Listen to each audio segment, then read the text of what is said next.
Vale. Bien, ¿se oye por ahí al fondo todo correcto? Bueno, arrancamos. Como veis, la asignatura va bastante rápido porque vamos a arrancar el último tema ya largo, digamos, de la asignatura y acabamos de hacer el primer parcial. Esto se debe a la planificación de este año con los cambios que han habido de calendario, de retardar un poco todo y todo esto. En fin, ha pasado así. Hasta ahora, recordad que lo que hemos visto es, tema 1, una introducción, que es el control automático. En el tema 2, dentro del control automático, nos centrábamos en el control automático de sistemas de eventos discretos, el tema del graph set y el tema del ladder, que como ya se comentó en su día, ese era un tema que, digamos, empezaba y al mismo tiempo se cerraba. Hay muchas más cosas, pero vimos unas herramientas que ya nos permitían cerrar el problema y enfrentarnos a algunos problemas de automatización. Y a partir del tema 3 empezaba el control continuo. Lo primero que vimos es cómo modelar matemáticamente todo aquello de las ecuaciones diferenciales, linealizar, qué era la transformada de Laplace, una función de transferencia, diagrama de bloques. Luego en el tema 4 vimos para funciones de transferencia básicas, primer orden con retardo, integrador, para esas funciones de transferencia básicas, ver cómo... ¿El micrófono funciona? Sí. ¿Entra? Yo creo que no entra el audio. Sí. A ver. Alguien ha dejado colocado. A ver ahora.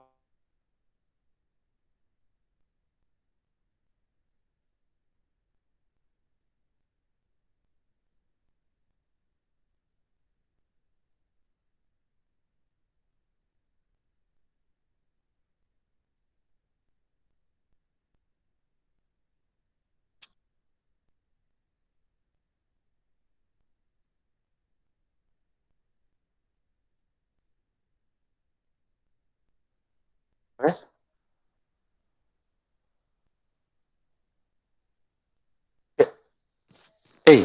Así que entra, vale.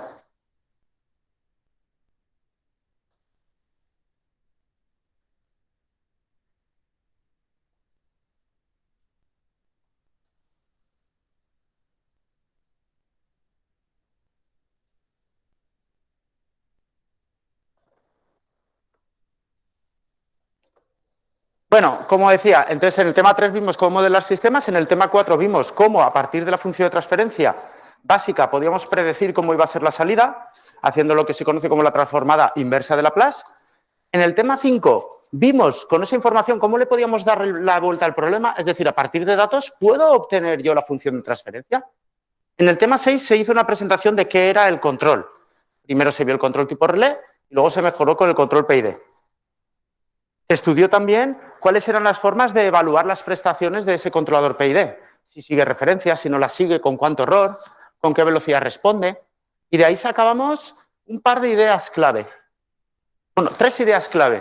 Y es que un controlador, cuando uno lo diseña, tiene que cumplir un compromiso entre 3 cosas que se le piden a un controlador. Ser rápido, ser robusto, es decir, que oscile poco, y no amplificar mucho el ruido de medida que hay en el sensor hacia el actuador, porque si no el actuador vibrará igual que lo hacen las mediciones. ¿Vale? Bueno, en ese tema, de forma intuitiva, a partir de la evaluación de las prestaciones de un controlador PID, se sacaron dos ecuaciones muy básicas para un primer diseño, para enfrentarnos en primer lugar al problema, que consistían en ver que la amplificación del ruido de medida tenía que ver con K sub P, y que la velocidad de respuesta la podíamos medir con el IAE, que aproximadamente se podía calcular como 1 partido K sub I. Con lo cual, por lo menos la velocidad de respuesta y la amplificación del ruido de medida, las dos tenían que ver con K sub P. Una pedía valores pequeños y la otra prestación pedía valores grandes. Y digamos que ese era el hilo conductor, aunque eso era muy a grandes rasgos, el decir simplemente eso. Había más factores detrás. Pero eso de forma intuitiva ya nos hacía entender que hay un problema a la hora de diseñar controladores PID. En el tema 7 vimos las primeras técnicas para el diseño de PIDs, que eran técnicas experimentales, técnicas para las cuales en realidad toda la teoría anterior no haría falta. Son técnicas pensadas para industria De manera que uno excita un sistema, bien con un escalón o bien poniendo un control tipo relé, y toma algunas mediciones de tiempo y amplitud de algún tipo, y a partir de ahí hay unas tablas de autores que te dicen, ponga usted este PID con estos valores de KP, TI, TD, etc. Eso es lo que hemos hecho en el tema 7. En el tema 8 nos planteamos, bueno, si hemos aprendido en todo lo anterior a modelar sistemas, a obtener las funciones de transferencia, ya sea por identificación o manualmente con las ecuaciones, y si hemos aprendido a evaluar matemáticamente las prestaciones, ¿por qué no unimos las dos cosas? Es decir, ¿por qué no hacemos un diseño de un controlador en lugar de basado en datos experimentales, basado en el conocimiento de ese modelo matemático que nos permitirá predecir más cosas? Y ese es el hilo conductor de este tema 8. ¿Ha quedado claro el ubicarnos todo lo que hemos ido viendo y el porqué de este tema? Bueno, pues arrancamos. En este tema tratamos el diseño de PIDs mediante una técnica que se llama la de la respuesta en frecuencia. Realmente se trata de un diseño de PID basado en modelo matemático, que de ese modelo matemático lo que vamos a extraer principalmente es su información en frecuencia, que ahora definiremos qué significa información en frecuencia. Lo digo porque si miráis libros de sistemas automáticos o temarios de otras universidades de esta temática de sistemas automáticos, hay otra técnica más que nosotros, por ir acortando, la hemos quitado del temario, que la veréis en muchos libros, y se llama la técnica del lugar de las raíces, que consiste en lo siguiente. Consiste en un diseño de PID basado en modelo matemático, pero que se centra principalmente en conseguir que los polos del sistema sean unos concretos, unos deseados por el usuario. Es una técnica también válida. Esta es más amplia porque admite, por defecto, sistemas con retardo. Recordad que un sistema con retardo era un sistema...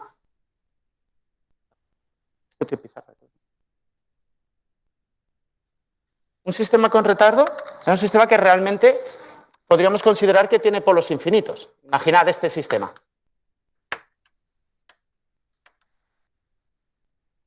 Claro, el concepto polos es el concepto de valores de S que hacen que el denominador valga cero. Cuando yo tengo esto aquí, realmente yo esto lo puedo escribir así si quiero. Por ejemplo, con lo cual el denominador ahora es otro. ¿Lo veis? Entonces, ¿cuántos polos hay aquí? ¿Cuántos valores de S hacen que esto valga cero? Pues infinitos. Porque esto, no sé si os acordáis de las ecuaciones de Euler, cuando esto es un número complejo, esto puede ir dando cero conforme ese número complejo va, digamos, dando vueltas.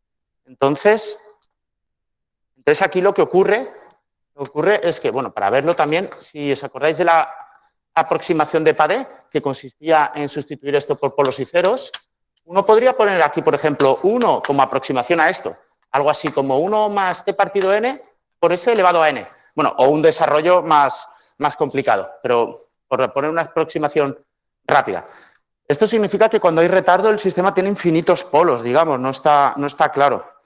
Eso nos lleva a que esa técnica que nos estamos saltando del lugar de las raíces tenga problemas con los retardos, porque hay realmente infinitos polos. Entonces, ¿qué es eso de ubicar los polos? Cuando hay un retardo habrán infinitos. Entonces, como esa técnica tiene esa limitación del retardo, la hemos quitado del temario y hemos ido directamente solo a la técnica, ¿vale?, del PID basado en modelo mediante la respuesta a frecuencia. Así que, en primer lugar, antes de volver al PID, vamos a ver qué es eso de respuesta en frecuencia. Vale. Dame que antes de ponerlo en marcha, quiero de forma intuitiva que veamos qué es esto de la respuesta en frecuencia. Voy a abrir algunos de los simuladores que hemos ido gastando a lo largo del curso. Por ejemplo, este. Y este, si os fijáis, aquí abajo tenemos la posibilidad de incluir, ¿se ve bien? Incluir una entrada manual que la hemos gastado hasta ahora o, por ejemplo, una entrada senoidal. De manera que yo puedo poner aquí una entrada senoidal con cierta amplitud y cierta frecuencia. Vamos a hacerlo. Fijaros, ahora la acción de control es 0. Voy a meterle una amplitud determinada y ahora tengo una frecuencia de 0,1 radianes por segundo. Eso es es un seno muy suave. Bueno, ahí lo vemos cómo va creciendo, pero bueno, nos va a llevar un rato esperar a que haga el ciclo completo. ¿Qué hace la salida? Como ya dijimos, imitar a la entrada. Ya dijimos que cuando yo meto un escalón al sistema, la respuesta intenta imitar ese escalón, pero digamos que lo retarda un poco en el tiempo. Bueno, pues ahora cuando sometamos el sistema a una señal senoidal, la señal senoidal la tendremos también a la salida, pero retardada un poco. De manera que si la superponemos, lo que vamos a ver es que si la entrada es esto, la salida pasa a ser esto. Imita la entrada, pero retardado. ¿Vale? Ese concepto de retardar, más o menos, ya lo habíamos visto en temas anteriores. Pero ahora el problema se va a dar en que cuando esta señal sea rápida, no solo nos retardaremos, sino que además se achatará la respuesta. No seremos capaces de seguir la señal ni en tiempo ni en amplitud. Y eso es lo que vamos a ver ahora. Bueno, esto aquí. Vale, la acción de control es tal que ni levanta la bola, así que voy a tener que poner más caña, pero bueno, fijaros, si yo ahora, por ejemplo, pongo aquí una frecuencia, esta de aquí, a ver si es más rápido y no nos cuesta mucho la simulación. Sí, bueno, esperando 4 o 5 segundos veremos un par de ciclos. Yo lo que quiero que veáis es que conforme voy a aumentar la frecuencia, esta señal senoidal de aquí, cada vez su amplitud se va a hacer más pequeña. De hecho, bueno, más o menos ya lo vemos. En el primer seno superlento que había puesto aquí, fijaros la amplitud del seno que se ha cortado, la amplitud del seno que teníamos. ¿Vale? Ahora, con esta frecuencia, fijaos, ahí tenemos, le voy a dar a reiniciar simplemente para que el seno este le hagamos un zoom, digamos. ¿Vale? Bueno, entonces ahora tenemos esta oscilación. ¿Vale? Ahora cogemos y, bueno, pues voy a cambiar aquí el periodo para que pinte mejor, a 0,1. Tenemos aquí este seno y ahora lo que vamos a hacer es, esta frecuencia la voy a hacer mayor, por ejemplo el doble. Bueno, primero hay un pequeño transitorio de cuando he cambiado lo que es la frecuencia, pero fijaros que le va a pasar la salida, ¿lo veis? La salida ahora ya no es capaz de seguir a la entrada, ahora las amplitudes estas son menores que las que habían antes, ¿lo veis? Si la frecuencia fuera menor, nos da tiempo a seguir a la entrada, incluso a seguir la amplitud de la entrada. ¿Es la idea? Bueno, voy a reiniciar esto.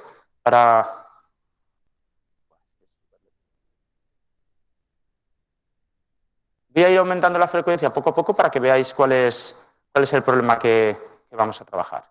Voy a esperar simplemente que haya un único ciclo y aumento la frecuencia. Y veréis qué le pasa a las amplitudes.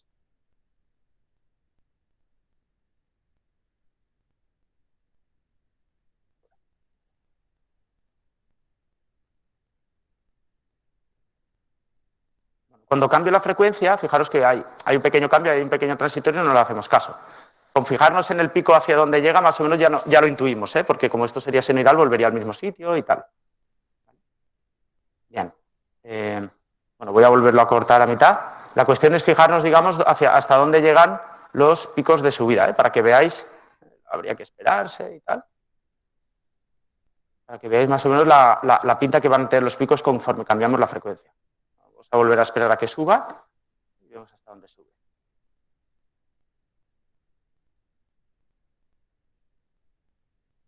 Vamos a ver.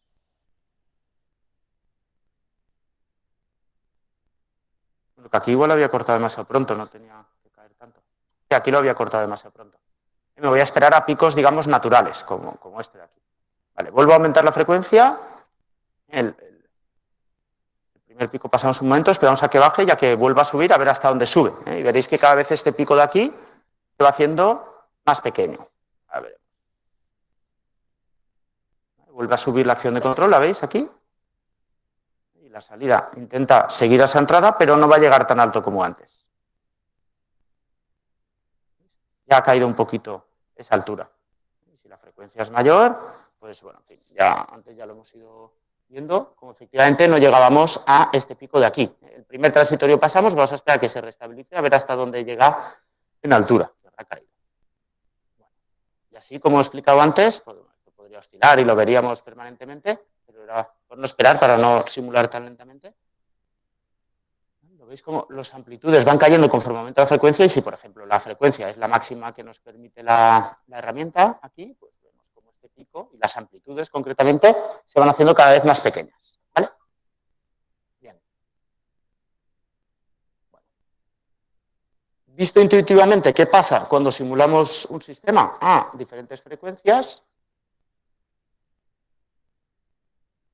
lo que vamos a hacer ahora es estudiar el diseño y control SPID basado en esa idea.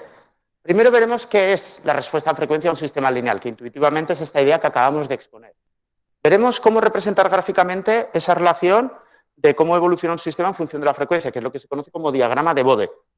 Estudiaremos qué es la estabilidad basado en ese diagrama, en esos diagramas. Bueno, ahí pone Bode, pero veremos Bode y otro Semánticos. Y pasaremos a ver cómo podemos hablar de especificaciones de control mediante esa respuesta en frecuencia. ¿De acuerdo? Por lo menos vamos a llegar hoy hasta aquí. El próximo día estudiaremos, ojalá fuera hoy también, pero bueno, el próximo día estudiaremos esto del ajuste del PID y la utilización de herramientas gráficas del punto 7 y lo veremos el lunes en la sesión de problemas. Tengo que intentar no enrollarme mucho, porque si no, no llegaremos al lunes. Vale. Llamamos respuesta en frecuencia a la salida que se produce en régimen permanente ante una entrada senoidal. La idea intuitiva que acabamos de simular. Yo tengo una entrada, la salida va a intentar seguirla y no lo conseguirá por el tiempo y no lo conseguirá en altura, sobre todo cuando la frecuencia sea mayor.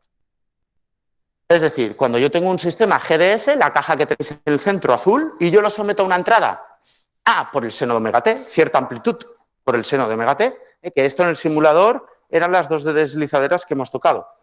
Lo vuelvo a abrir, aunque sea para señalar cosas. No le doy al play porque se queda un poco colgado. Esto, cuando he puesto aquí entrada senoidal, esto era la amplitud y esto era la frecuencia. Podéis explorarlo vosotros en casa y es que hará más claro los conceptos. Pero cuando hemos sometido el sistema a una entrada que tiene esta pinta, resulta que la salida, tras un pequeño transitorio, cuando arrancábamos, luego tenía una zona de régimen permanente, lo que hay en rojo. Y esa respuesta en régimen permanente tenía la siguiente pinta. Tenía una amplitud similar a la señal de entrada, pero no igual. Y tenía una frecuencia igual a la señal de entrada, pero no con la misma fase. Estaba desfasada, retardada en el tiempo. ¿Vale? Bueno, pues resulta que si uno tiene un modelo matemático del sistema GDS, uno puede predecir, igual que hacíamos en respuestas temporales, uno puede predecir cuál va a ser la amplitud del seno de salida y cuál va a ser ese desfase en el seno de salida. Y esa predicción se calcula de la siguiente forma. Lo que se atenúa la amplitud respecto de la amplitud de entrada, o amplifica, viene dado por coger la función de transferencia GDS y donde pone S ponemos J omega, J como número complejo y omega como el valor de la frecuencia de la señal de entrada. Es decir, lo que le pasa a la salida depende de la propia entrada. Eso antes, digamos que solo pasaba en el sentido amplitud, ¿no? Si el escalón era más grande o más pequeño, las salidas iban más arriba o más abajo. Ahora no solo afecta a la amplitud, sino también la frecuencia con la que excitamos el sistema. ¿Vale? Entonces, cogemos GDS, donde pone S ponemos J omega, y esto nos da un número complejo. Por ejemplo, imaginad el sistema.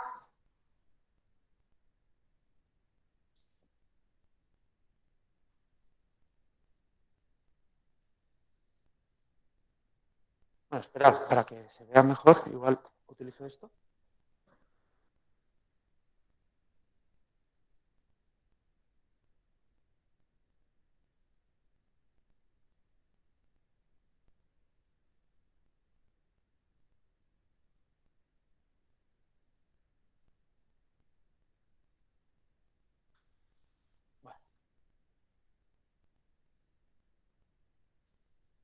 Bueno, bien, aquí abajo tenemos ya un ejemplo.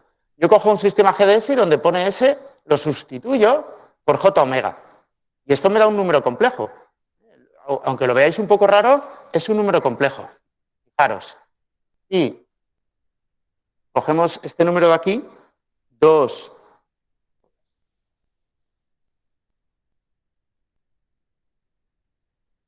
Cogemos este número aquí.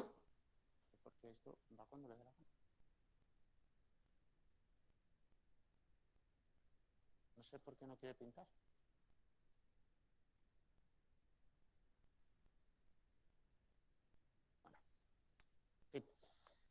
Si multiplicamos arriba y abajo por el complejo conjugado de esto, el complejo conjugado, ¿alguien se acuerda lo que es? ¿Qué era el complejo conjugado? igual, pero el coeficiente que multiplica a la parte compleja, a la j, se le cambia el signo. Es decir, en este caso, el complejo conjugado de esto es 4 menos j omega.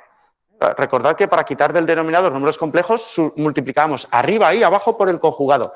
De manera que abajo nos queda suma por diferencia, diferencia de cuadrados, y como j al cuadrado es menos 1, ya nos quita de encima la j. ¿Acordáis de esta idea? Bueno. Con eso nos quedaría un número complejo aquí. Bueno, pues para ese número complejo, que tendría la j arriba para que lo reconozcamos mejor, pero bueno, esto no deja de ser un número complejo, podríamos obtener el módulo. Quedaría esto. En función de la frecuencia, el módulo da esto. Por otra parte, tenemos que el desfase que se produce en la señal de salida respecto de la entrada, este valor phi, resulta que también depende de la función de transferencia, con el argumento. Es decir, con el ángulo que forma ese número complejo g de j omega. Donde ponía s, quito la s y pongo j omega. Donde j es el número complejo j y omega es un número, la frecuencia de la señal con la que estoy excitando. ¿Vale? Bien. En este caso concreto de un sistema de primer orden, pues daría, por lo que fuera, esto de aquí. Entonces, al final, fijaros, resulta que la amplitud de la salida queda multiplicada por este número de aquí. Este número de aquí resulta que cuanto más frecuencia hay, más pequeño es. Eso es lo que hemos visto en la bola, ¿no? Cuanto más frecuencia tenía la señal de entrada, la amplitud de la salida se iba haciendo chiquitina. Y esto de aquí, este número de aquí resulta que dice lo mismo, que este ángulo es negativo, lo cual significa, bueno, que se va retrasando la señal y tal. Y esto de aquí lo que nos dice es que conforme la frecuencia es mayor, tenemos más desfase. ¿Vale? Que eso no lo hemos, no sé si lo hemos visto en la bola, pero bueno, ya os digo, lo podéis experimentar vosotros. La cuestión es que cuando esto tiene esta frecuencia, fijaros, ahora estoy en el pico. La acción de control ahí estaba en el pico, ahora está por debajo, ahora vuelve a estar en el pico. Ahora se va a la parte de abajo, ahora vuelve a estar en el pico, en fin, ¿vale? Va haciendo eso. Entonces resulta que la salida, cuando alcanza el pico con respecto a cuando lo alcanza este, fijaros que va retardado. Fijaros un momento, mirad, la acción... Mirad, la acción de control ha alcanzado el pico ahora, pero la salida lo alcanza ahora. ¿Lo habéis visto? Hay un retardo. Y si la frecuencia es mayor, ese retardo será mayor. Fijaros, lo alcanza ahora y la salida lo alcanza ahora.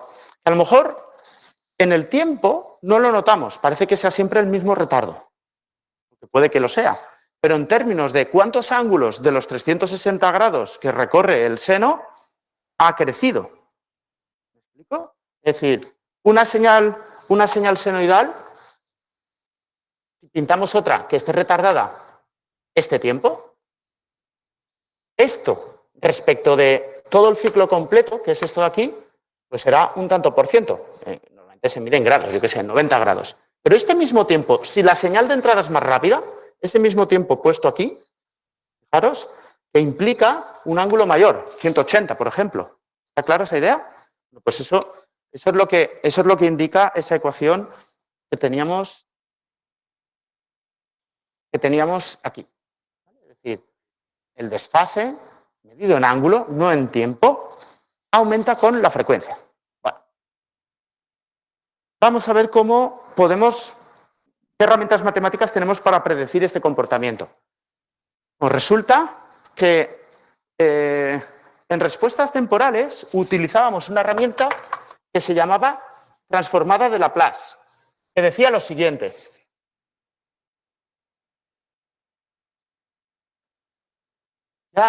Pero sí lo sé, pero no sé por qué es. Simplemente me dice que no detecta ninguna cámara.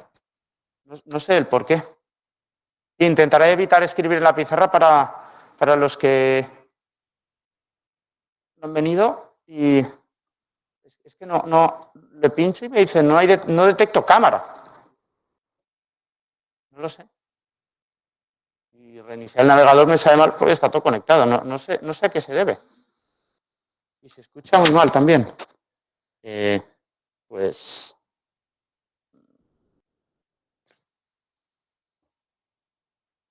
Bueno, eso ya parece que es de cada ordenador, no me meto. Bueno, En fin.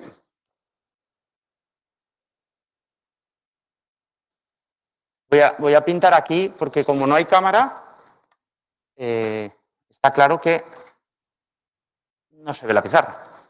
Lo que quería decir es que nosotros hemos aprendido a decir que cuando tenemos un sistema sometido a una entrada temporal, podemos obtener la señal de salida de la siguiente forma. Si yo conozco un modelo matemático en forma de función de transferencia, nosotros sabemos que para la señal temporal de entrada yo puedo obtener la transformada de Laplace, UDS. Con esto y esto yo puedo obtener la salida IDS como EDS por UDS. Y una vez tenemos YDS, yo puedo obtener IDT aplicando la transformada inversa de Laplace, ¿correcto? Estos son los pasos que hemos aprendido para, a partir de una señal temporal, predecir una señal temporal. Vale. Lo que nos preguntamos ahora es, si yo tengo la misma información, una función de transferencia, y yo lo que tengo ahora es una señal de entrada, pero que viene definida de forma senoidal o como un sumatorio infinito, de igual a 1 hasta infinito, de infinitas señales seno. Seno de diferentes omegas, de una serie de frecuencias, incluso de desfases. Y yo defino mi señal de entrada como un sumatorio infinito de señales senoidales a diferentes frecuencias y con diferentes desfases y con diferentes amplitudes. Yo me pregunto, ¿yo puedo saber la señal IDT? Bueno, eso va a ser muy complicado, pero ¿yo puedo saber mi señal IDT qué pinta tendría en el mismo, digamos, en el mismo acotado de definición de señales? Es decir, como un sumatorio infinito de señales senoidales a esas frecuencias y con distintos desfases, los que sean. Recordad que la frecuencia de entrada sí que se obtenía igualmente a la salida. Como los sistemas son lineales, la señal de salida será la suma de efectos de las diferentes señales de entrada. ¿Vale? Y para cada señal de entrada que tiene cierta frecuencia omega i, mi señal de salida tendrá esa frecuencia omega i. Lo que yo sí que sé, porque lo acabamos de ver antes, es que para cada señal senoidal, la amplitud acabará modificada y el desfase acabará modificado. ¿De acuerdo? Bueno, pues así como aquí hablábamos de la transformada de Laplace y luego la transformada de Laplace inversa para obtener IDT, el concepto equivalente aquí se llama, en lugar de transformada de Laplace, se llama transformada de Fourier, que nos permite hacer este tipo de cálculos, de predicciones, de cómo será mi señal de salida simplemente haciendo multiplicaciones. Esto lo habéis visto en otras asignaturas, ¿no? La transformada de Fourier, a lo mejor. No sé si a lo mejor está más relacionado, no tiene por qué, pero a lo mejor los que sois del grado de ingeniería mecánica en todo el tema de dinámica y vibraciones de máquinas, a lo mejor ahí lo habéis utilizado esta herramienta. ¿Puede ser? ¿En qué asignatura lo habéis usado? ¿A alguien le suena o no? Bueno, pero el desarrollo en serie de Fourier de una señal, para expresarla como suma infinita de señales senoidales de diferentes frecuencias, ese concepto sí que lo habéis trabajado. ¿No? Vale, perfecto. A ver, la transformada de Fourier, una de las cosas que intenta es, por ejemplo, una señal cualquiera, como podría ser una señal que fuera un tren de pulsos, la trata de expresar como suma infinita de señales senoidales de diferentes frecuencias y desfases, que es esa aproximación que hace algo así, no sé si os suena este tipo de ideas, que trata de representar todo tipo de señales mediante la suma de senos de diferentes frecuencias. ¿Vale? Bueno, avanzamos. Con lo cual, la respuesta en frecuencia es igual que la transformada de Laplace, de manera que si yo tengo, digamos que yo puedo expresar esta amplitud y este desfase en función de la frecuencia. Para cada frecuencia yo me puedo pintar aquí las amplitudes. Si tengo para esta frecuencia esta amplitud, para esta frecuencia esta amplitud, bueno, y si son infinitas frecuencias, pues sería una función continua. Y lo mismo con los desfases. Pues a estas representaciones gráficas, si yo pinto la amplitud y pinto el ángulo, al final esto es un número complejo, es un vector, ¿no? Tengo un módulo y un ángulo. Entonces yo puedo representar esto, este ángulo, esta amplitud y este ángulo, en forma de número complejo. De manera que yo puedo obtener el número complejo U de J omega que me dice para cada frecuencia mi señal de entrada, qué amplitud y qué frecuencia tiene. ¿Vale? Bueno, pues si yo esto lo meto en una función de transferencia GDS, yo puedo predecir mi salida. ¿Cómo? Pues en primer lugar, yo puedo obtener I de J omega, que será las componentes en frecuencia que tengo para mi señal de salida, tanto en amplitud como en desfase para cada frecuencia.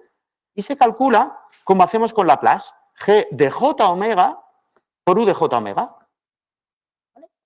Y luego, finalmente, para obtener I de T, es decir, para obtener esta expresión matemática, aplicaríamos la transformada de Fourier inversa, de I de J omega. Un poco la misma idea que ocurre con Laplace, pero Laplace habla del tiempo y Fourier habla de contenidos en frecuencia. ¿Vale? Es decir, digamos que ahora hay un eje más, porque antes era qué hace la salida a lo largo del tiempo y ahora es qué hace la salida tanto en amplitud como en desfase respecto de la señal de entrada para cada frecuencia. ¿Vale? Hay una dimensión más a la hora de pensar cómo predecir la señal, pero las ideas se mantienen. Las ideas estas de toda esa operación matemática tan compleja, de integrales complejas y tal, que son otra forma de Laplace y de Fourier, se traducen en productos de funciones, digamos, simbólicas. En el caso de Laplace era arrastrando una letra, la S, y en este caso es arrastrando la dependencia de la frecuencia. ¿Vale? Bueno, fijaros, por ejemplo, yo tengo un sistema que lo someto a una entrada UDT, que tiene esta pinta. Esta señal de entrada temporal, yo la puedo explicar como que tiene cierto valor medio no nulo. Eso es que a bajas frecuencias yo tengo ahí alguna componente. Como que tiene una evolución, digamos, de esta frecuencia, como si ahí hubiera un pequeño seno por aquí. Eso es, digamos, este contenido en frecuencias, este de aquí. Y luego tengo una variación aquí muy rápida, ¿la veis? Que eso sería este contenido de aquí. ¿De acuerdo? Entonces yo puedo reconstruir esta señal o explicarla como la suma de infinitos senos a infinitas frecuencias diferentes y esto nos daría la misma información. Ahora tengo aquí mi sistema GDS, que lo sustituyo por J omega y pinto a lo largo de la frecuencia cuál es el valor de este módulo y me sale que vale siempre 1 y conforme aumentan las frecuencias, este módulo pasa a valer 0. Entonces, aplicando la regla que hemos visto en la transparencia anterior de que yo puedo calcular I de J omega como G de J omega por U de J omega, lo que tenemos es que la señal I de J omega, hasta esta frecuencia, que G de J omega vale 1, yo cojo esto y lo copio. Pero para bajas frecuencias, yo cojo todo esto y lo voy multiplicando por este número. Concretamente, esta frecuencia alta de aquí, que son estas variaciones rápidas, esta frecuencia alta la multiplico por 0. Con lo cual, I de J omega, su contenido en frecuencias, tiene esta pinta, que se parece a la de entrada, menos esta cosa. Eso, llevado, es decir, digamos que el flujo normal de análisis sería este. Hago la transformada de Fourier, esto explica un sistema que entra la U en la G y me devuelve la I, y para reconstruir la I temporal, aplico la transformada de Fourier inversa. ¿Vale? Y lo que resultaría es que la señal de salida sería igual que la de entrada, pero solo dejando pasar las bajas frecuencias, no las altas frecuencias. ¿Ha quedado clara la idea? Vamos a ver, ¿cómo podemos expresar todo esto? Que parece un poco más complicado, mediante gráficas. En primer lugar, diagrama de Bode. Es una representación gráfica de la respuesta en frecuencia que se compone de dos diagramas. Para hacer el diagrama de Bode tenemos dos dentro. Uno, el de magnitud. Coge el módulo de G de J omega y lo representa en función de la frecuencia. Otro, el de fase, coge el argumento de G de J omega y lo representa en función de la frecuencia. Ahora bien, el módulo, en función de la frecuencia, tienen esta pinta. Y fijaros una cosa, esto de aquí es la representación gráfica de esta función de aquí. Es una función que para omega igual a 0 vale esta cosa, 2 partido raíz de 16, y cuando la omega va creciendo, esto acaba en 0, ¿no? 1 partido infinito, 0. Por eso tienen esta pinta. Bueno, de cara a darle énfasis a qué pasa en estas zonas, es decir, en lugar de quedarnos con la idea de 1, 0,5, 0,1, 0,001, en lugar de eso, lo que hacemos es representarlo con esto de aquí, con una escala logarítmica que llamaremos decibelios. Se define los decibelios como la operación matemática 20 por el logaritmo en base 10 de algo. ¿Lo conocéis, lo de los decibelios? ¿Lo habéis visto alguna vez? Bien. Los decibelios sirven simplemente para eso, para dar énfasis a números muy pequeños, tipo 0,01 o 0,0001, para hablar en términos, digamos, multiplicativos. Bueno, a su vez, para poder barrer muchas frecuencias en un único gráfico, se utiliza también para el eje X una escala también logarítmica. De manera que en lugar de pintar la frecuencia, pintamos la frecuencia logaritmo. Por lo mismo, para en lugar de hablar de incrementos de la frecuencia, hablar de multiplicaciones de la frecuencia. Cuando mi frecuencia se multiplica por 10, cuando se multiplica por 100. Claro, todo eso en un mismo gráfico, si la escala fuera lineal, no podríamos distinguirlo. En una escala lineal tú no puedes distinguir lo que pasa cuando voy de 0,01 a 0,02 de lo que pasa cuando paso de 1000 a 2000. Si todo lo pusiese en la misma gráfica, habrían cosas espaciadas y cosas nada espaciadas. Entonces, por eso se utiliza escala logarítmica de manera que la representado por décadas. Cada década, decimos que ha transcurrido una década en términos de frecuencia cuando esa frecuencia se ha multiplicado por 10. Con lo cual, este eje, para representar décadas, lo que representa es el logaritmo en base 10 del cociente entre dos frecuencias. Es decir, por ejemplo, esto aquí que sería la frecuencia 1 radian por segundo, a una distancia que decidamos, gráficamente ya, de una década, lo que representaremos será esa frecuencia por 10. En la siguiente década, esa frecuencia por 10. Y hacia detrás, dividido por 10. ¿De acuerdo? De esta manera tenemos en la misma gráfica variaciones alrededor del 0,01 y alrededor del 100, que sean variaciones detectables. Por ejemplo, el diagrama que hemos visto anteriormente, como diagrama de Bode, se representaría de esta forma. Fijaros, en el diagrama de magnitud, que es en el que nos tenemos que centrar, hemos dicho que lo que tenemos es 20 por el logaritmo en base 10 del módulo, ¿vale? Y este módulo, si os acordáis, hemos visto antes que a lo largo de la frecuencia, cuando la frecuencia aumenta mucho, tiende a 0, ¿vale? Y esto lo hemos visto en este ejemplo aquí. Cuando la frecuencia crece mucho, el módulo vale 0, ¿vale? Que era esta idea. Con lo cual, 20 por el logaritmo en base 10 de un número que tiende a 0, ¿cuánto vale? ¿Cuánto vale eso? ¿El logaritmo en base 10 de 0? ¿A qué número elevo yo 10 para que me dé 0? Muy bien, a menos infinito. Es decir, esta idea que hemos visto en números naturales, de que g de j omega, el módulo, cuando omega tiende a infinito, tiende a 0, pasado a decibelios, consiste en decir que g de j omega en magnitud tiende a menos infinito, con lo cual ahí tenemos una asíntota que no para de caer. Más que una asíntota, una recta, una asíntota era lo que teníamos antes en el 0. ¿Vale?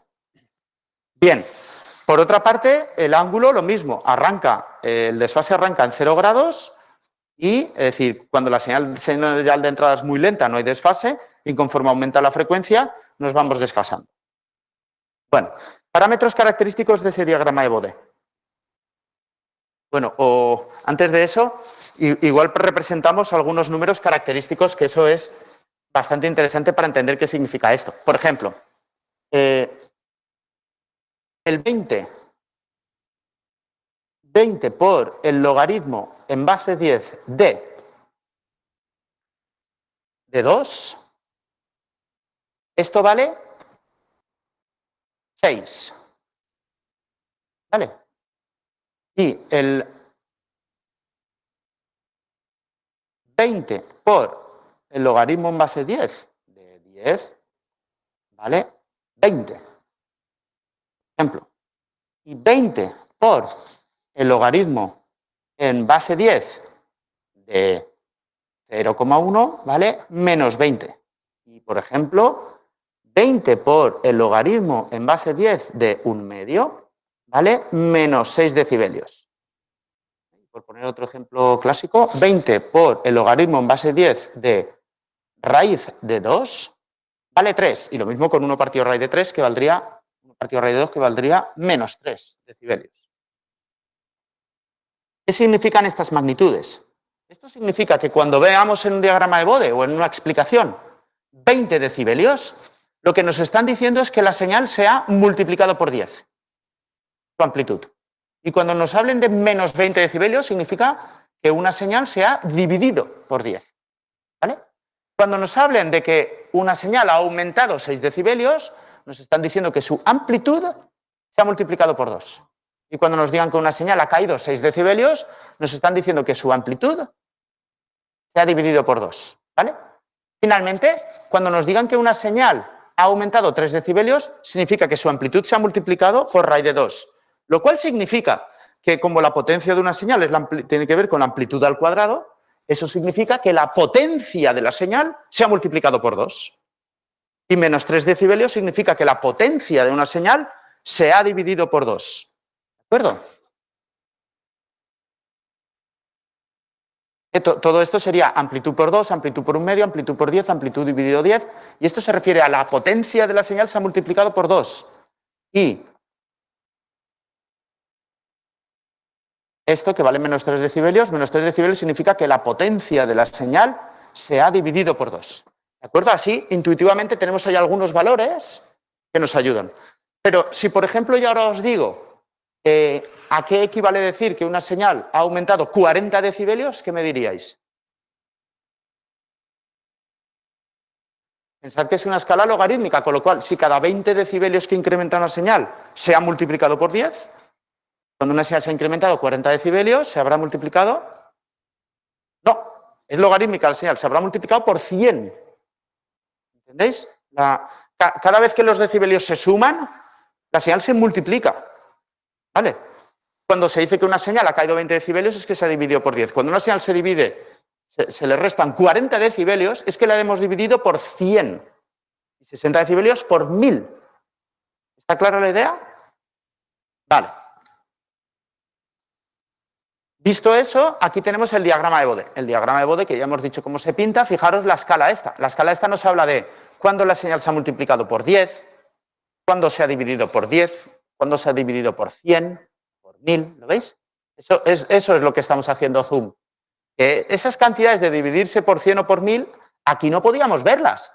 Porque, por ejemplo, aquí dividir la señal por 10 es 0,1, que está aquí. Pero ¿dónde está el dividir la señal por 100, el 0,01? No lo vemos. ¿Y dónde está el dividir la señal por 1000, el 0,0001? No lo vemos, no hay zoom, digamos. Entonces los decibelios sirven para hacer énfasis a esas zonas, ¿vale? Bien. Parámetros característicos. El más característico es el que se conoce como ancho de banda, que os suena de la explicación de la transmisión de datos por Internet, ¿no? Por ejemplo, lo de banda ancha, tal, ese término a lo mejor os suena. Se llama ancho de banda a la frecuencia a la cual el diagrama de Bode de un sistema pasa por el punto, y se queda ya por debajo, menos 3 decibelios respecto de su ganancia a bajas frecuencias. ¿Qué significa? Eso nos está diciendo de cuándo la señal de salida, su potencia, se ha dividido a la mitad de la que ha entrado. ¿De acuerdo? Bien. Aquí pintamos la ganancia estática a bajas frecuencias, 20 por el logaritmo en base 10 de la ganancia estática que ya conocíamos. A este valor de aquí le llamamos pico de resonancia, al máximo, y a la frecuencia a la cual ocurre eso le llamamos frecuencia de resonancia. Bueno, eso es una representación gráfica. Tenemos otra más. Tenemos otra más que se llama el diagrama de Nyquist. Y en este caso, fijaros que al final tenemos que G de J omega es un número complejo. Y yo un número complejo puedo utilizar o coordenadas polares, es decir, el módulo y el argumento, ¿correcto? O yo puedo usar coordenadas rectangulares, que consiste en dar la parte real y la parte compleja, ¿no? De un número complejo.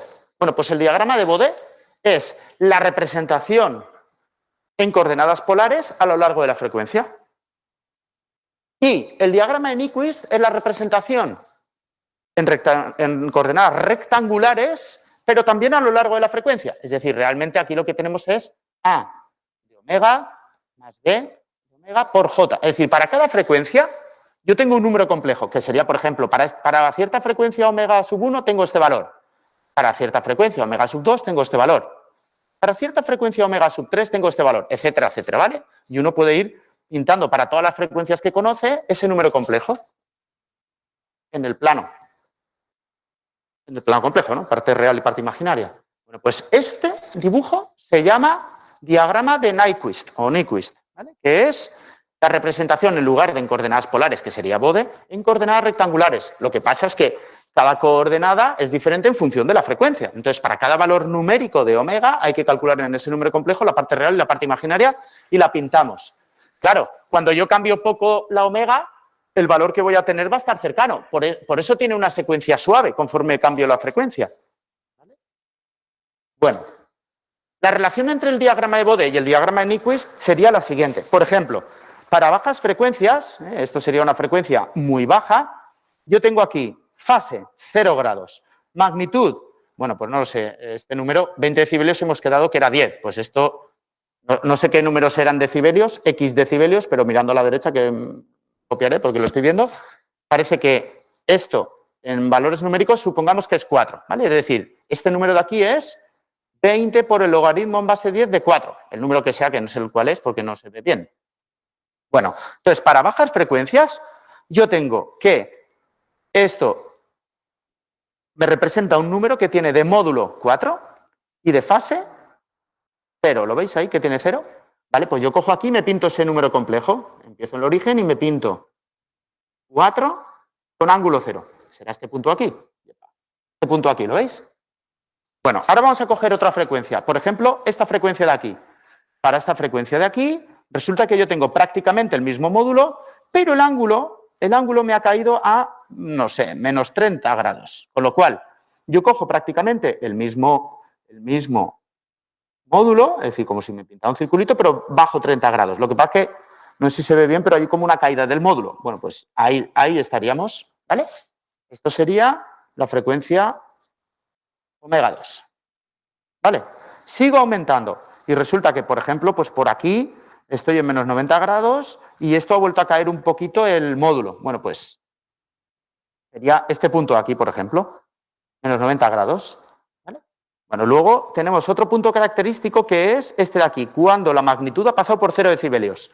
0 decibelios, ojo que significa 1, 20 por el logaritmo en base 10 de x tal que de 0 es porque x vale 1. ¿No? ¿A qué número tengo que elevar 10 para que me dé 1? 0. ¿Correcto? No, pues esto es un valor característico que nos dice cuándo el módulo vale 1. ¿Vale? Y en este caso, que el módulo valga 1 consiste en pintar un circulito por aquí. Aquí tendríamos, claro, aquí tenemos el 1, aquí tenemos el 1, aquí tenemos el 1, aquí tenemos el 1. Entonces, si yo pintara aquí un circulito, este punto de aquí es aquel en el cual el diagrama de Bode pasa por 0 decibelios, es decir, por módulo 1, que sería aquí. ¿Vale? Pues para este punto resulta que tenemos menos 100, no sé, menos 150 grados, lo que sea, que es este vector de aquí. ¿Lo vais viendo? Bueno, y conforme aumentamos la frecuencia, como esto cada vez se hace más pequeño, fijaros que aquí estamos hablando de 0,1 unidades, aquí estamos hablando de 0,01 unidades a esta frecuencia, ¿vale? Aquí estamos hablando, aquí 0,0 unidades, aquí de 0,0001 unidades. Recordad que esto era logarítmico, con lo cual cada vez ahí pintamos más pequeñito que casi ni lo vemos, porque los módulos son chiquitines. ¿Está clara esta idea? Vale, pues esta es la relación de cómo al aumentar la frecuencia y recorrer estas gráficas, en el caso del diagrama de Nyquist lo que hacemos es recorrerlo de esta manera. ¿Vale? ¿Sí? Bueno, avanzamos. Sí.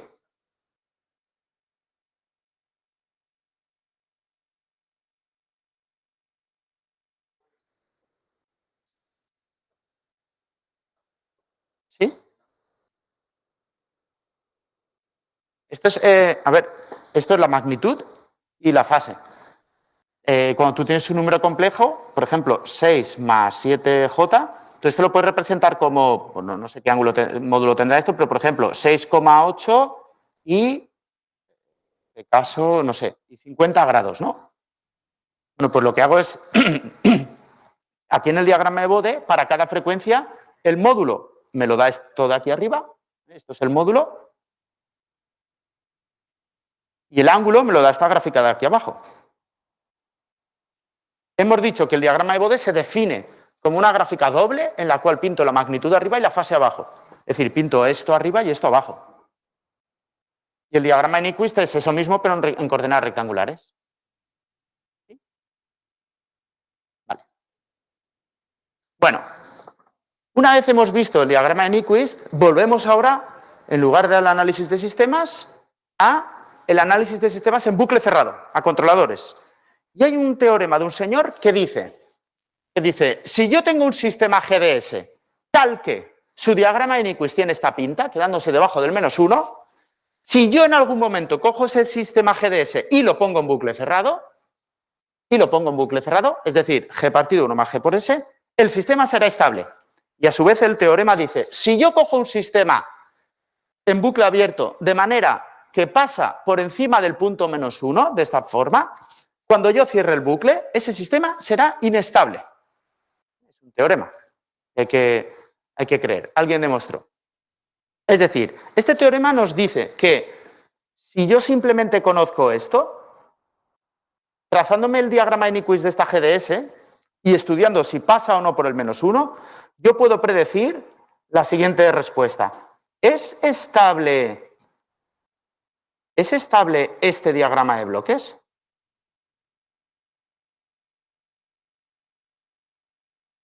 ¿Vale? Esto es lo que me dice esto. Es decir, en lugar de ser la entrada U y la entrada I, este sería el típico de control que tiene la entrada R y la salida I. ¿No? Pues me dice, ¿la salida frente a R es estable?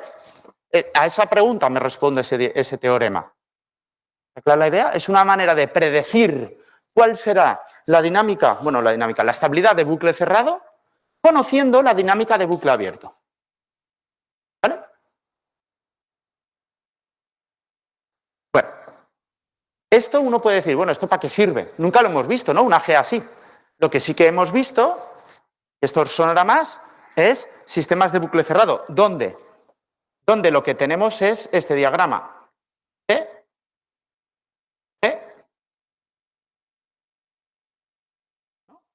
Tenemos esto, ¿correcto?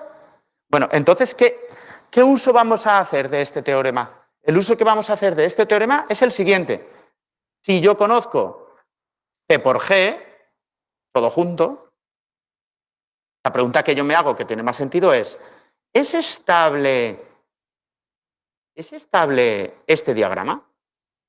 P por G partido esto. ¿No? Eso ya tiene más sentido. ¿Lo veis la idea? Porque C son los controladores que tenemos que diseñar. Bueno, ya os digo que esto es simplemente un teorema, pero cuando hablemos de Nyquist o el teorema de Nyquist, que entendáis simplemente ese concepto cualitativo de es un teorema que es capaz de decirme si un sistema en bucle cerrado será estable solo conociendo la dinámica de bucle abierto. ¿Vale?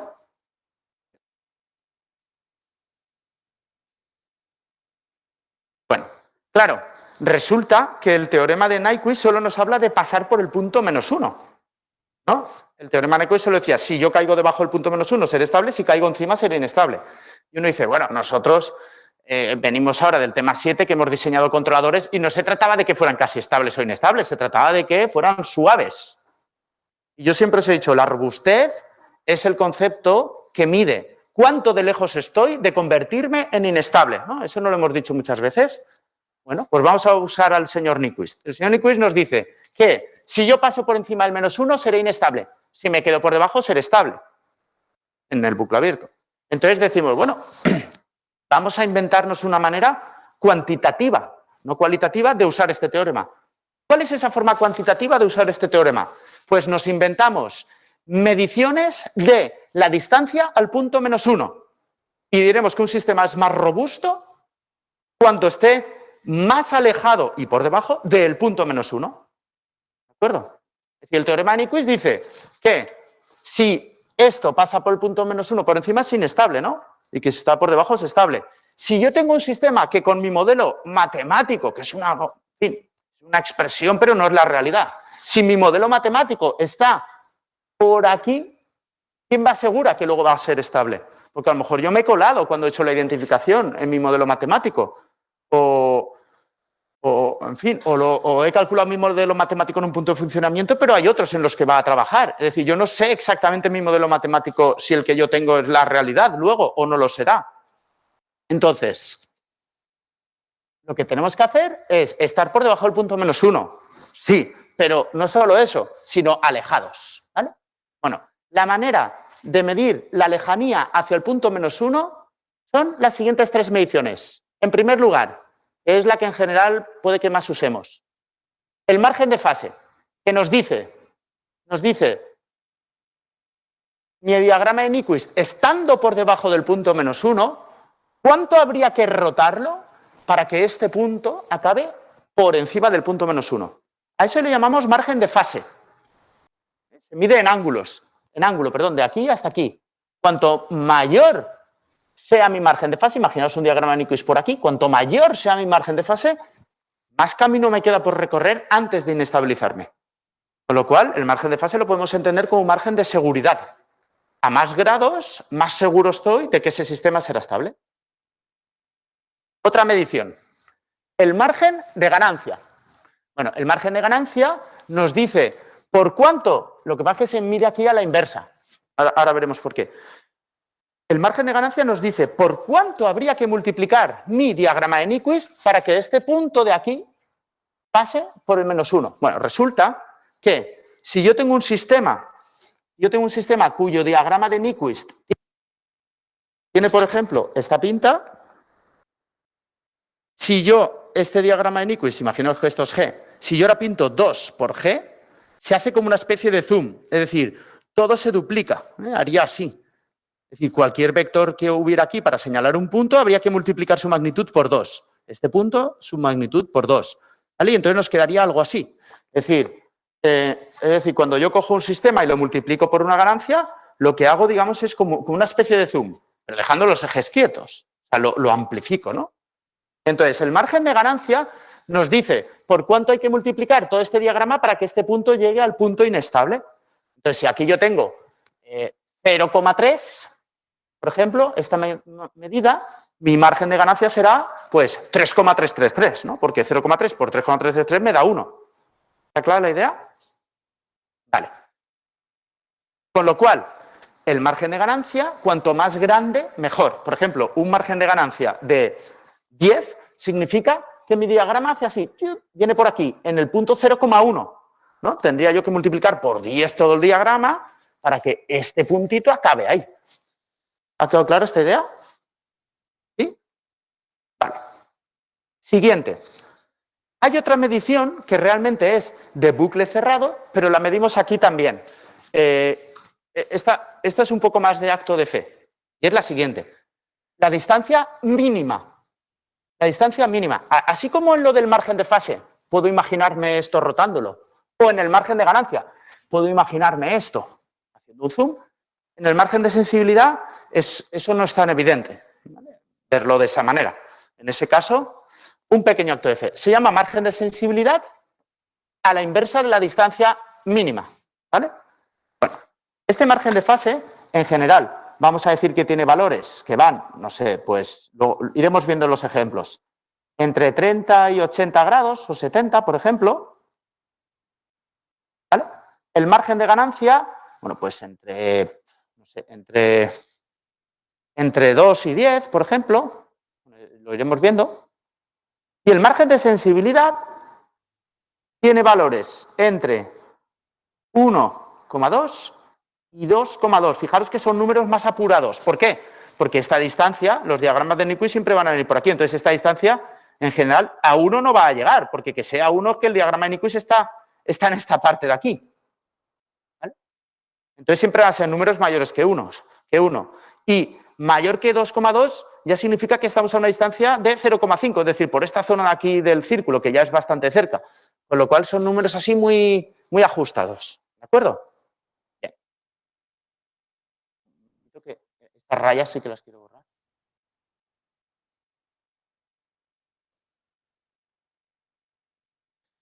Vale. Bueno, estos mismos puntos de corte críticos los podemos ver en el diagrama de Bode de la siguiente forma. Este punto de aquí, lo voy a pintar cada uno con un dibujito, digamos, para detectarlos. este punto de aquí. Fijaros que el diagrama de Nyquist lo tenemos que entender siempre que conforme aumentan las frecuencias nos acercamos al origen, ¿vale? Esta es la forma de entenderlo. Que eso aquí en el diagrama de Bode es hacia la derecha, evidentemente. Entonces, este punto de aquí, este cuadradito, es el momento en el cual la magnitud vale 1, porque estamos atravesando el círculo unidad, ¿lo veis? Y en el cual medimos la fase, respecto de 180 grados. Eso es este punto de aquí. 0 decibelios, recordad que en magnitud era 1. Con lo cual, este punto de aquí es este de aquí. Y a su vez es este de aquí. Y el margen de fase se mide desde menos 180 grados. ¿Vale? La frecuencia a la cual ocurre esto le llamamos frecuencia de cruce de ganancia. Porque es la frecuencia a la cual la ganancia se cruza por el valor crítico de 1. ¿Vale? Siguiente valor característico.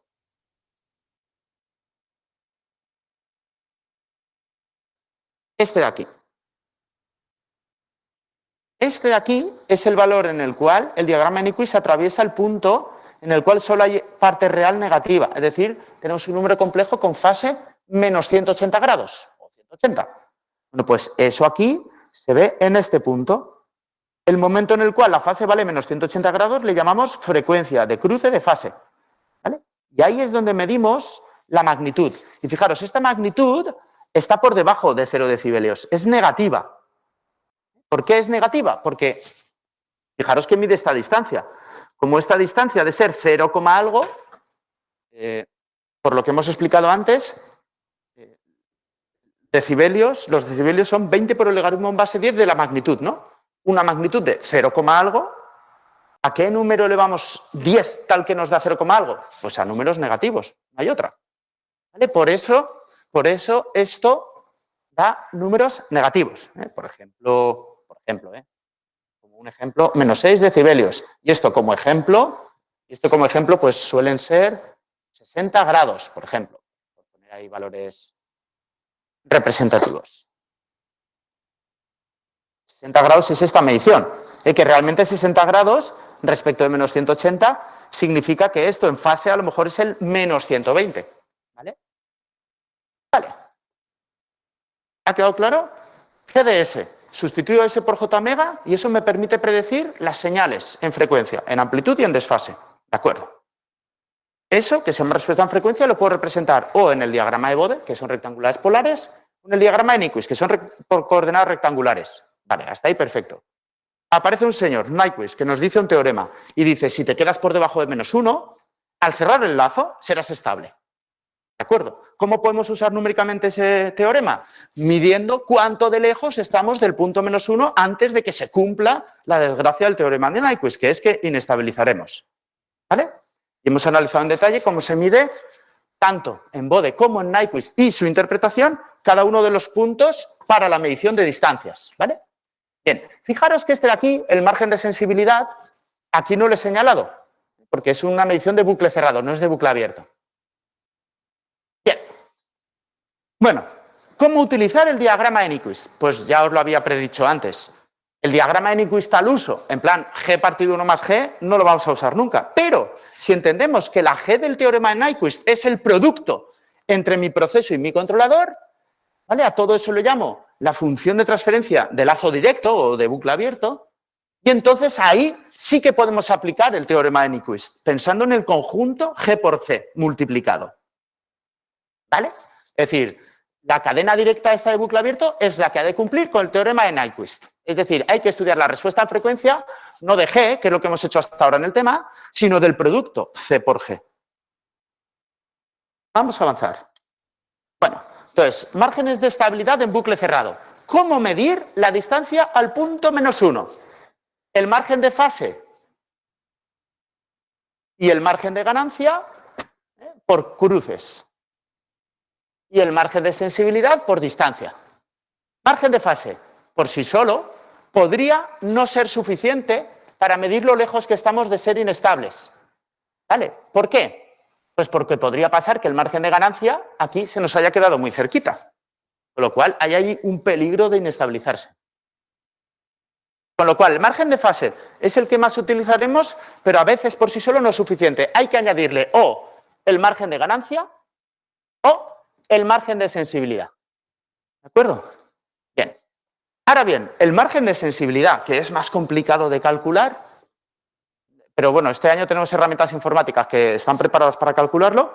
En muchos libros no lo veréis tanto porque es difícil de calcular, pero bueno, el margen de sensibilidad, como es por sí solo indicativo, porque dice en global que nadie se acerque al punto -1, es el más representativo de todos, ¿de acuerdo? Es decir, si yo pongo un margen de sensibilidad determinado, eso me dice que nadie va a estar así de cerca del punto -1, con lo cual los diagramas de Nyquist a lo mejor pueden hacer cosas así, como que los rodean sin llegar a acercarse.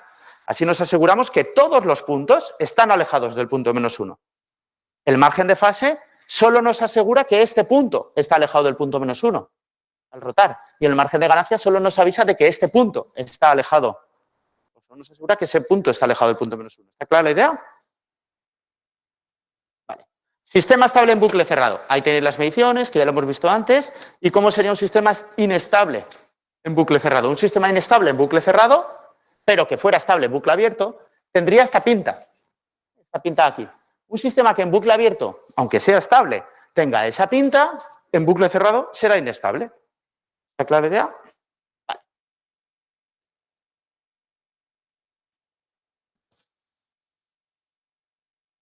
Bueno, vamos a ver. ¿Cómo relacionar? Vamos a recordar un poco especificaciones de control y cómo relacionarlas en la respuesta en frecuencia. El error de posición.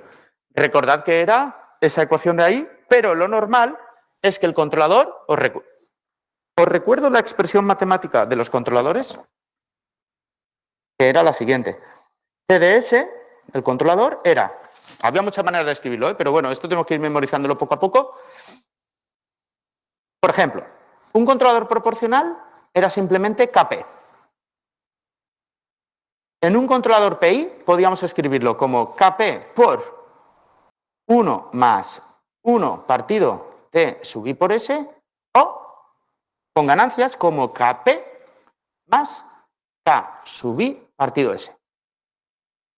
En un controlador PID teníamos que podíamos escribir CDS como KP por 1 más 1 partido T sub I S más TD por S. Y ahora había que añadir un filtro aquí, 1 más TD partido N por S.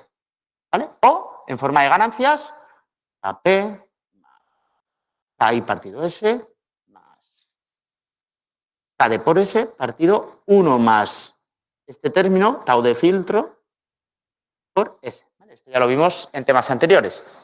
Pero para que reconozcáis los diferentes controladores. Y así ahora hacemos un comentario respecto de estas ecuaciones que estamos viendo.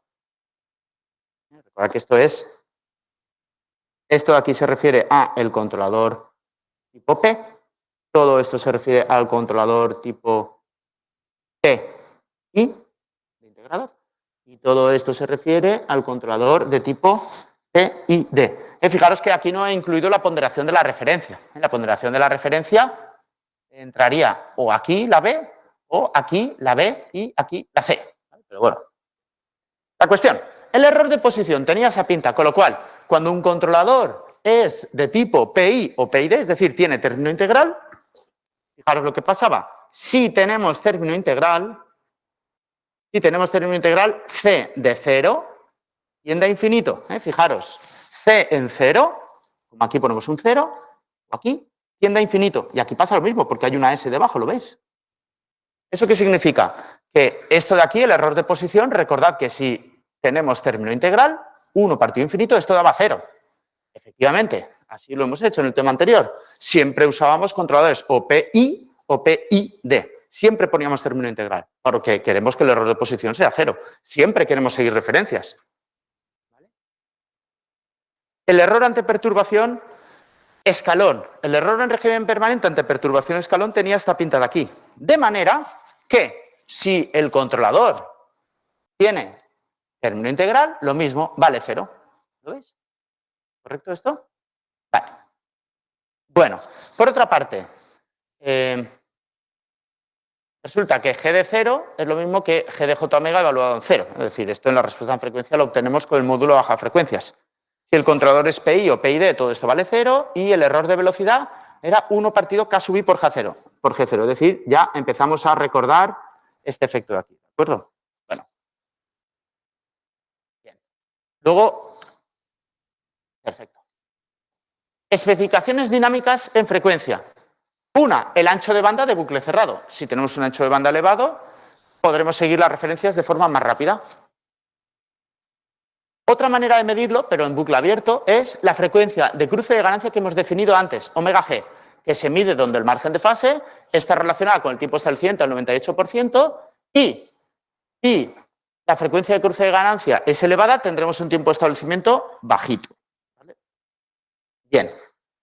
Bueno, pues resulta que para asegurar que el sistema en bucle cerrado no es muy oscilatorio, tenemos que poner los siguientes valores en los márgenes que hemos estudiado.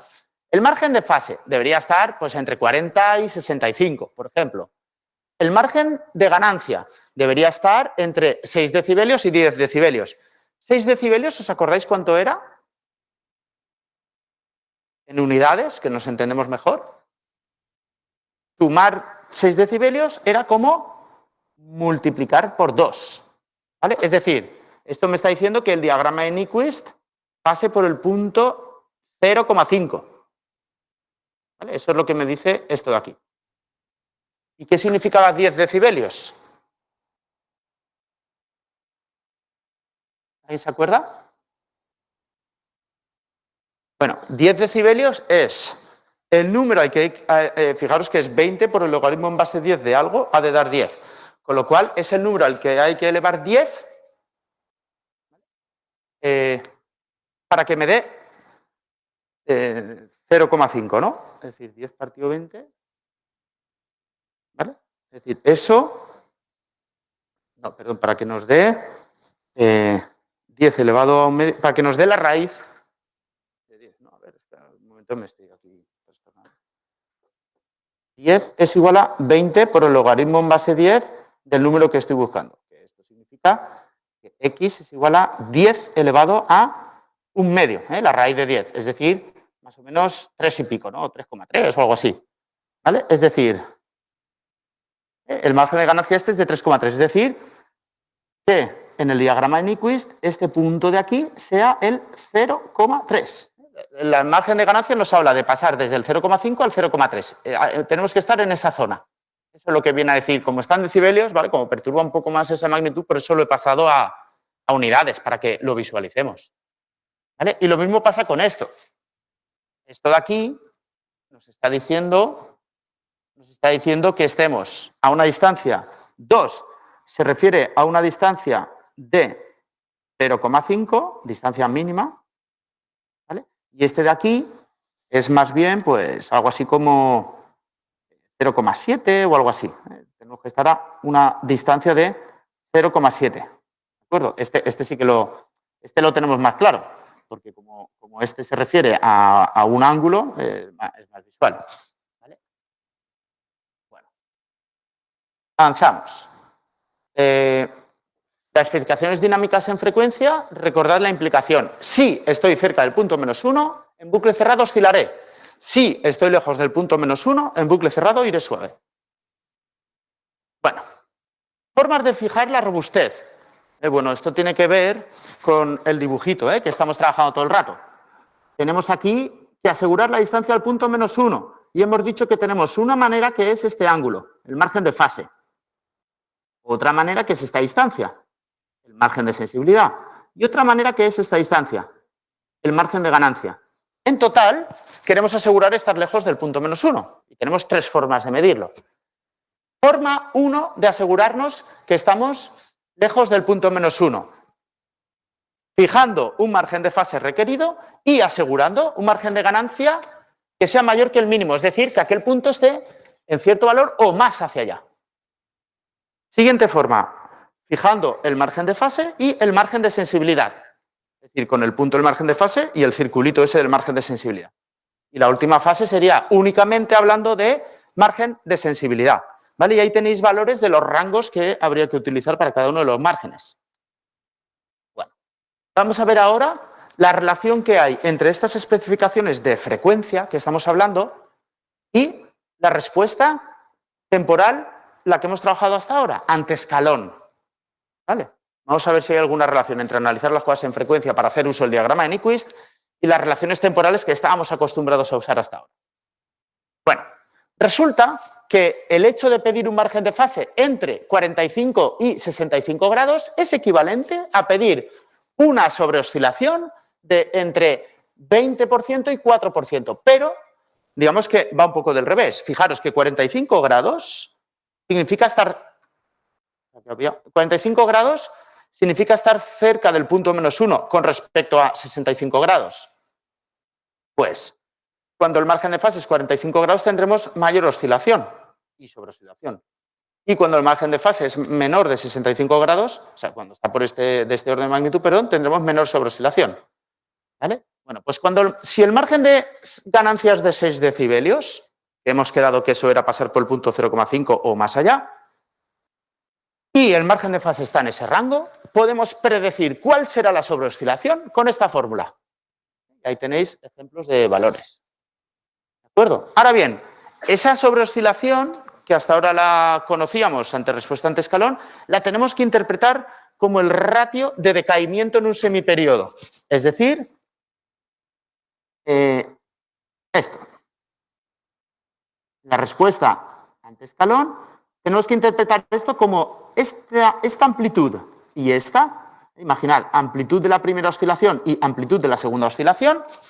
Tenemos que entender esta sobreoscilación como la capacidad de atenuación, es decir, la tenemos que entender como la amplitud del segundo semiperiodo respecto a la amplitud que tuvimos en el primer semiperiodo. ¿De acuerdo? Así es como deberíamos entenderlo. Lo digo porque hasta ahora la sobreoscilación propiamente dicha la obteníamos como lo que se va de madre, esto que hemos llamado aquí A⁻1, partido la variación total de la I, ¿no? Hasta ahora lo habíamos hablado así. Ahora nos estamos refiriendo a delta, que sí, numéricamente es eso, pero lo tenemos que interpretar como un ratio de capacidad de atenuar oscilaciones. ¿Por qué? Porque la sobreoscilación final, recordad que no tiene tanto que ver con el diseño del controlador, de la KP, la TI, la TD, sino de aquellos factores B y C finales que ajustemos. ¿Os acordáis en las herramientas del tema 7? Ajustábamos un PID, luego lo simulábamos y antes de acabar el diseño del PID teníamos ahí la posibilidad de mejorar la respuesta ante referencia a escalón con la ponderación B y la ponderación C. Lo único que hacían era bajar el pico de la respuesta ante referencia.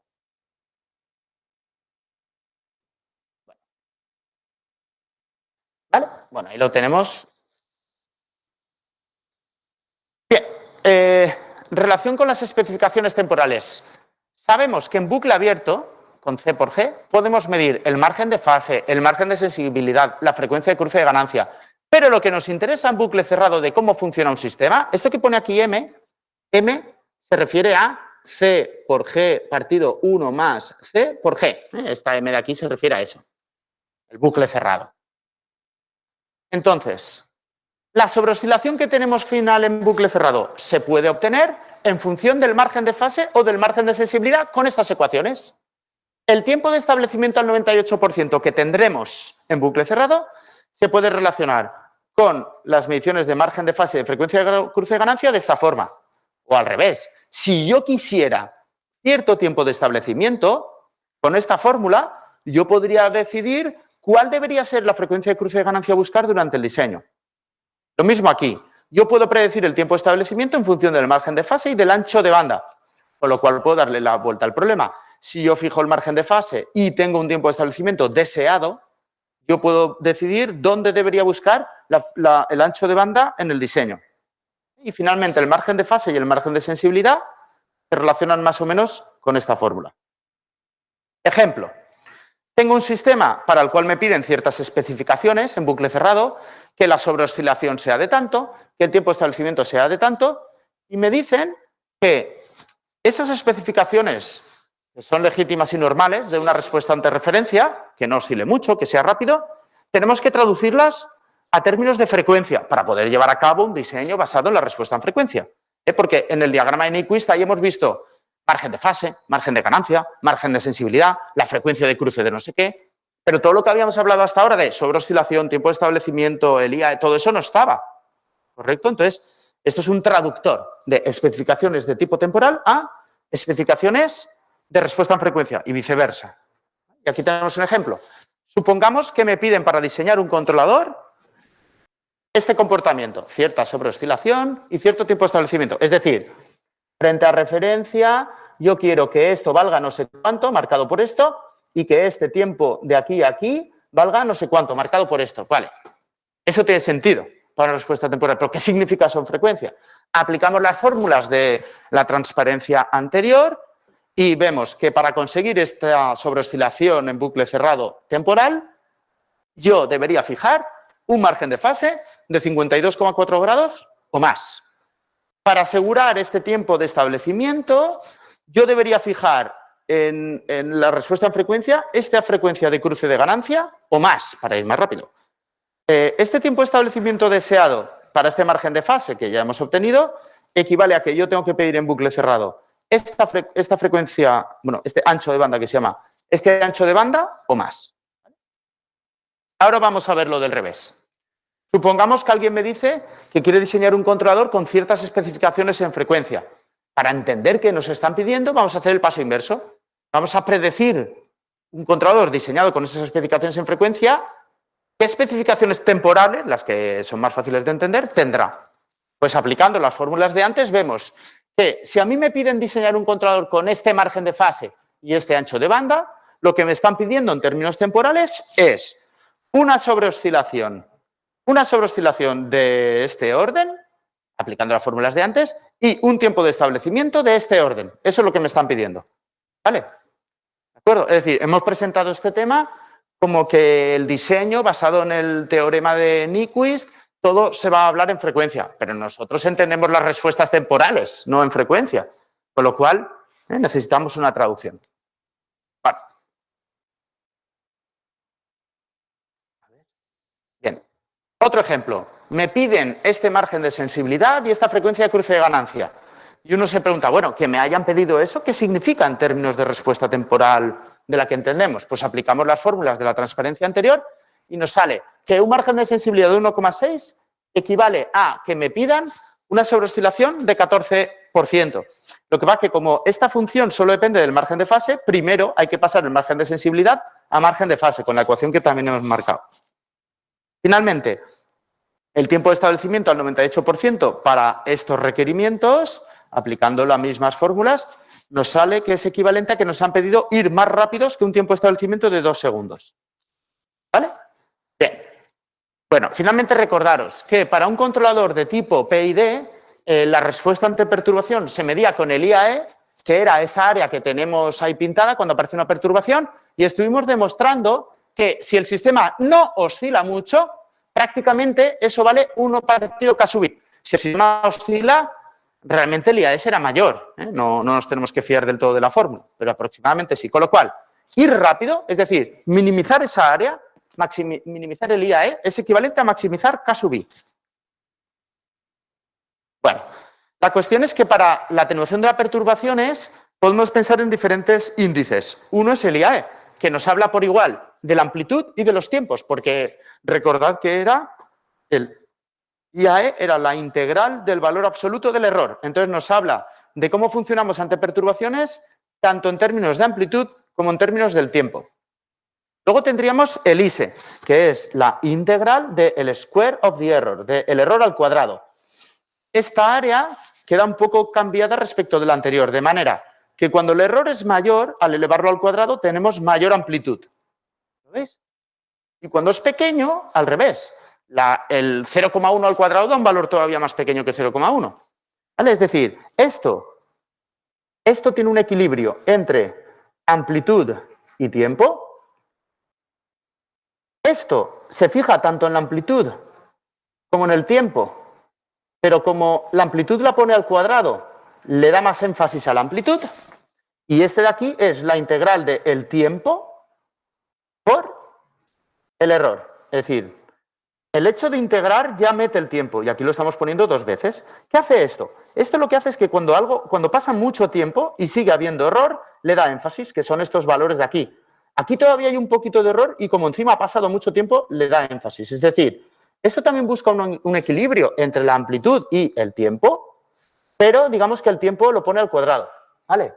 Y luego, otras maneras de hacer énfasis a la atenuación de las perturbaciones. Estaría simplemente el error máximo que consistiría en dar énfasis solo a la amplitud, y luego tendríamos el tiempo de establecimiento ante perturbación, el tiempo que hay de aquí a aquí, que solo haría caso al tiempo. ¿Lo veis? Estos son, digamos, las 5 formas de medir la aparición de una perturbación, cómo nos molesta, digamos, al equilibrio del sistema. La más equilibrada de todas es el IAE, porque mide por igual la amplitud y el tiempo. La siguiente mide tanto amplitud como tiempo, pero le da más énfasis a la amplitud. El siguiente mide tanto la amplitud como el tiempo, pero le da más énfasis al tiempo. Y luego tenemos estas formas de aquí que eran más estándar. Bueno, yo creo que acabamos de cumplir el tiempo. Comento simplemente esto. La cuestión, similar a lo del tema anterior. Tenemos el sistema físico del cual obtenemos un modelo o con una identificación. Tenemos unos objetivos de control que pueden ser errores de posición, sobreoscilación, margen de fase, margen de ganancia, tiempo de establecimiento. Calculamos el controlador, simulamos y en función de eso recalculamos el controlador. Finalmente lo implementaríamos y lo retocaríamos todo. Para el ajuste del PID tenemos las técnicas del tema anterior, experimentales, o las de este tema, técnicas basadas en modelo mediante el modelo de respuesta en frecuencia, que es todo esto de incluir que si margen de fase, margen de ganancia, margen de sensibilidad, frecuencia de cruce de ganancia, los términos que hemos aprendido hoy, ¿de acuerdo? Bien, acabamos aquí. La próxima clase del jueves avanzaré con esto y aprenderemos el diseño. Presentaré la herramienta informática relativa a este tema, si me da tiempo. Si no, por lo menos los del lunes que viene en la sesión de problemas ya os la presentaré. ¿Vale? Bueno, como el otro grupo de tecnologías va un poco retardado ahora respecto a nosotros, porque los exámenes han sido los días que ellos solían tener clase,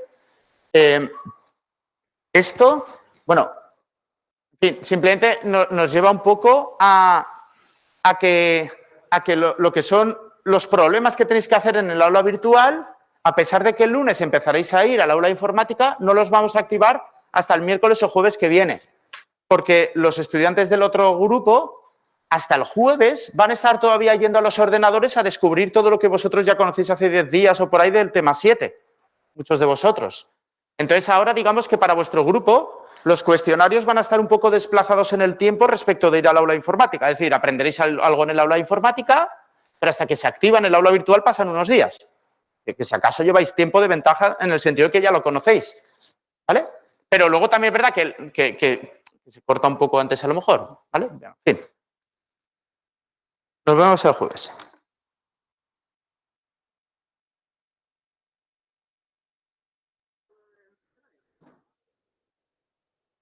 Un momentito.